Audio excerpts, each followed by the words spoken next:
मध्य पूर्वेतील युद्धजन्य परिस्थितीत वाढते कच्च्या तेलाचा दर आणि घसरता रुपया याचा थेट परिणाम आता नागरिकांच्या खिशांवर होताना दिसत आहे।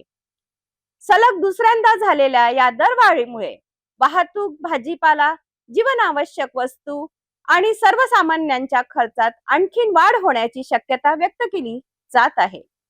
नेमकी किती झाली दरवाढ आणि या मागची कारणं काय, पाहूया विशेष रिपोर्ट। देशभरातील नागरिकांसाठी आजची सकाळ महागाईचा आणखी एक धक्का घेऊन आली।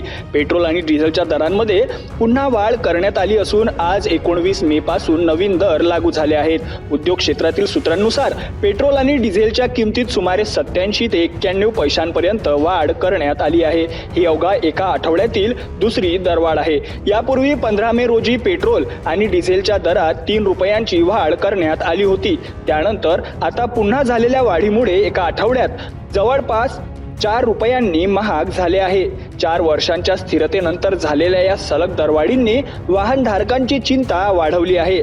तज्ज्ञांच्या मते मध्य पूर्वेतील वाढता संघर्ष आणि जागतिक बाजारात कच्च्या तेलाच्या वाढलेल्या किमती हे या दरवाढी मागील प्रमुख कारण आहे। याशिवाय डॉलरच्या तुलनेत रुपयाची घसरण झाल्याने भारताला तेल आयातीसाठी अधिक खर्च करावा लागत आहे। परिणामी तेल विपणन कंपन्यांवरील आर्थिक ताण वाढला असून त्यांचा भार ग्राहकांवर टाकला जात आहे।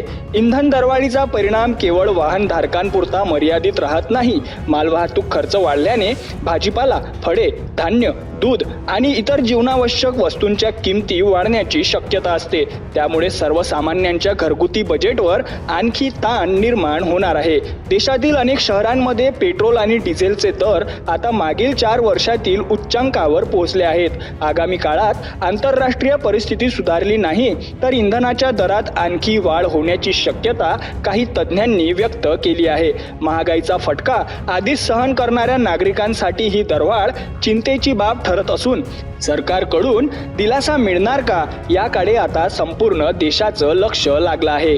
तर पेट्रोल आणि डिझेलच्या दरात झालेल्या या सलग दुसऱ्या वाढीमुळे सर्वसामान्यांच्या खिशाला पुन्हा एकदा कात्री लागली आहे।